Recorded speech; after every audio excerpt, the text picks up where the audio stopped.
Hello friends, सी job और education में आपका बहुत बहुत स्वागत है। जैसा कि जब से शिक्षक भर्ती परीक्षा आयोजित हुई है और जब से नोटिफिकेशन जारी हुआ है, तब से लोगों के मन में एक प्रश्न बना हुआ है कि क्या पद बैकलॉग में जाएगा। लोग एक दूसरे से बातें सुनकर ये सोचने पे मजबूर हो गए हैं कि पद बैकलॉग में जाएगा, और यही परिस्थिति लोगों के मन में नकारात्मकता ला रही है ना। क्या सच में पद बैकलॉग में जाएगा? क्या बैकलॉग में जाने से रोकने के लिए राजपत्र में कोई ऐसी कंडिका नहीं है जिससे बैकलॉग में जाने वाले पदों को रोका जा सके? चलिए आज हम छत्तीसगढ़ राजपत्र का अध्ययन करते हैं। ठीक है, यह 5 मार्च 2019 को जारी किया गया था स्कूल शिक्षा विभाग द्वारा। ठीक है, तो देखिए स्क्रीन में आपको छत्तीसगढ़ राजपत्र दिखाई दे रहा होगा। तो हम इसकी बृहद चर्चा न करते हुए सिर्फ और सिर्फ उन बिंदु पर चर्चा करेंगे जिससे कि लोगों के मन में एक नकारात्मकता की स्थिति बनी हुई है। चलिए देखते हैं। आपके पास अगर राजपत्र का पीडीएफ होगा तो आप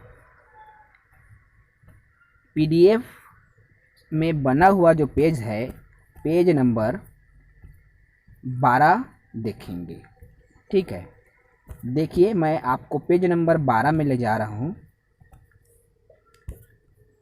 पेज नंबर 12 में जो क्रम बना हुआ है, आयोग या संचालक द्वारा चयनित अभ्यर्थियों की सूची के संदर्भ में जो क्रमांक बना हुआ है, उस क्रमांक में आपको दिखाई दे रहा होगा स्क्रीन में कि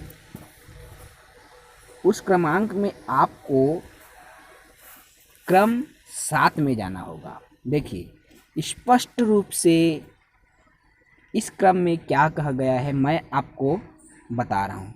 किसी अभ्यर्थी जिनका नाम चयन सूची में सम्मिलित हो, वैधता अवधि में कार्यभार ग्रहण न करने या त्यागपत्र देने या किसी कारणों से अयोग्य पाए जाने पर, या वैधता अवधि के दौरान चयनित अभ्यर्थी की मृत्यु हो जाने पर आयोग या संचालक द्वारा प्रतीक्षा सूची से अभ्यर्थियों के नाम नियुक्ति हेतु अनुशंसित या अनुमोदित किए जा सकेंगे, है ना। इस क्रमांक में स्पष्ट उल्लेख है कि ऐसे अभ्यर्थी जिनका नाम चयन सूची में शामिल है, अर्थात जो वेटिंग के अभ्यर्थी है तो उनका नाम चयन सूची में शामिल है, तो यदि उनसे जो अधिक अंक वाले हैं, यदि किसी पद का या किसी भी पद को ग्रहण करता है और यदि उससे उच्च पद में अगर उनका चयन हो रहा है, तो निश्चित ही वह उस पद का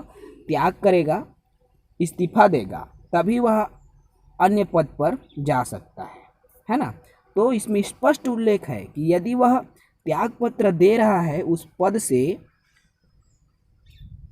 तो त्यागपत्र देने के बाद जो चयनित अभ्यर्थी है, जो प्रतीक्षा सूची में है, ऐसे अभ्यर्थियों का नाम चयन हेतु अनुमोदित किया जाएगा, है ना, किया जा सकेगा। अर्थात अगर वह किसी कारण से त्यागपत्र देता है या उनकी मृत्यु हो जाती है या किसी कारण से वह अयोग्य पा जाता है, अयोग्य पाना ये भी एक कहना चाहिए, जैसे मान लो कई लोगों का होता है चयनोपरांत उनकी कुछ डॉक्यूमेंट्स है, उनमें अगर कमी हो तब की स्थिति में भी वह अयोग्य हो जाता है ना।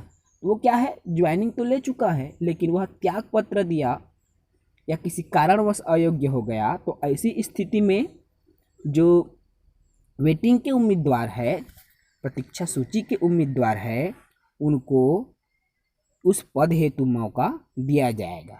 इसलिए मैं आप सभी से बोल रहा हूँ कि जो भी साथी के मन में बैकलॉग को लेकर एक नकारात्मकता की जो स्थिति है वो बनी हुई है, तो प्लीज़ उसे निकाल दें, क्योंकि राजपत्र के आधार पर ही शिक्षक भर्ती की जा रही है।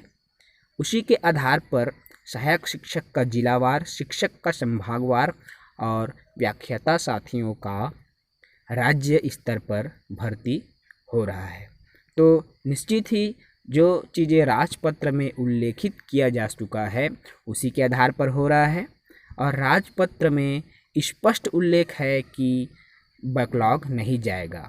इसलिए सभी साथी से विनम्र निवेदन है कि सब अधिक से अधिक केवल और केवल नियुक्ति पर फोकस रखिए, न कि बैकलॉग जैसी केवल सुनी सुनाई बातों पर।